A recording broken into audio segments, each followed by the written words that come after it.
भाजपा के राज्यसभा सांसद सुब्रमण्यम स्वामी का मोदी पर निशाना। बोले, पहले कहा कोई आया गया नहीं, अब खुद लौट आए हैं, चीन कर रहा है मजे। सांसद सुब्रमण्यम स्वामी ने कहा, चीन के साथ समझौता एक तरह से सरेंडर करना ही था। कांग्रेस के दीपेंद्र हुड्डा ने बीजेपी को बताया पेट्रोलजीवी। भारतीय जनता पार्टी पर कई आरोप लगाए। आगे बढ़ने से पहले आप हमारी इस वीडियो को लाइक करें, हमारे चैनल डेली खबर को सब्सक्राइब करें और शेयर करें। बीजेपी के राज्यसभा सांसद सुब्रमण्यम स्वामी ने नरेंद्र मोदी पर निशाना साधा है। उन्होंने अपने ट्वीट में कहा, पीएम सेड इन 2020 कोई आया नहीं एंड कोई गया नहीं। Chinese we are overjoyed but it is was not true. Later Norway order troops to cross LAC and occupy Pangong hill overlooking PLA base. Now we are to withdraw for their but deep passing Chinese withdrawal not yet. Chinese trail lead। Subramanian Swamy ने PM Modi के 2020 के उस statement का हवाला देकर कहा कि जब पीएम ने कहा था कि हमारी धरती पर चीन के कदम नहीं पड़े तो वो सरासर गलत था। उनका कहना है कि उसके बाद नॉर्वे ने अपनी सेना को आदेश दिया था कि LAC को क्रॉस करके पेंगोंग हिल पर कब्जा कर ले। चीन के बेस को नज़रअंदाज करके हमारी सेना ने हिल पर तिरंगा फहरा दिया था, तो अब इस समझौते के तहत हमें वहां से हटना पड़ रहा है, जबकि चीन डेप्संग पर भी अभी तक जमा बैठा है। उन्होंने तंज कसा कि चीन के सैनिकों के लिए ये खुशी का लम्हा है। भाजपा के राज्यसभा सांसद सुब्रमण्यम स्वामी ने कहा है कि मौजूदा समय में चीन के साथ समझौता एक तरह से सरेंडर करना ही है। इसका मकसद केवल चीन को खुश करना है। उन्होंने चैम्बरलेन का उदाहरण देकर कहा कि उसने हिटलर को इसी तरह से खुश किया था। उन्होंने कहा है कि पहले चीन को ही अपनी सेना पीछे हटानी होगी। भाजपा के राज्यसभा सांसद सुब्रमण्यम स्वामी के निशाने पर अब पीएम नरेंद्र मोदी है।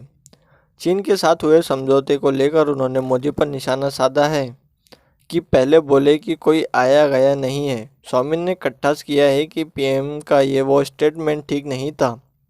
उन्होंने सवाल किया है कि जब भारतीय सेना आगे तक पहुंच गई थी तो चीन के साथ हुए समझौते के तहत हमें वहां से पीछे हटना पड़ रहा है।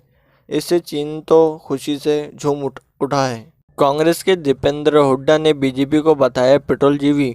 बोले, 17 सालों में पहली बार पेट्रोल डीजल पर इतना ज़्यादा टैक्स वसूला जा रहा है। कांग्रेस के नेता दीपेंद्र हुड्डा ने राज्यसभा में बजट 2021-22 पर चर्चा का हिस्सा बनते हुए भारतीय जनता पार्टी पर कई आरोप लगाए हैं।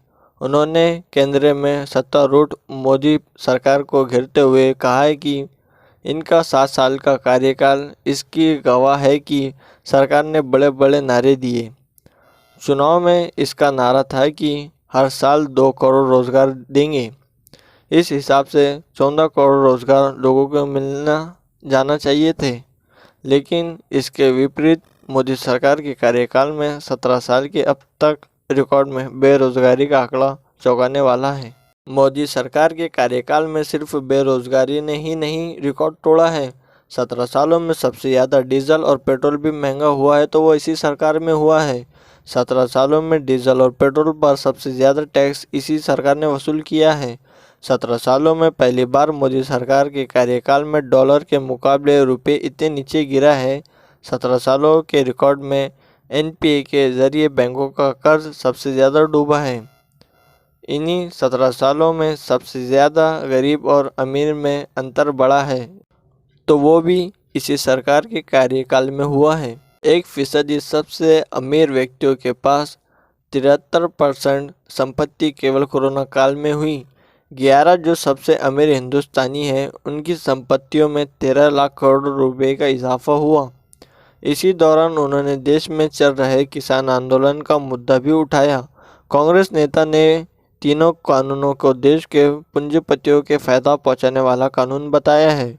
उन्होंने कहा है कि हम ये उम्मीद कर रहे थे कि बजट 2021-22 में किसानों की समस्याओं का हल किया जाएगा, लेकिन इस कृषि क्षेत्र का बजट 8.5% कम कर दिया गया है। उन्होंने मोदी सरकार के समक्ष देश के किसानों के लिए पैकेज की घोषणा करने की मांग की है।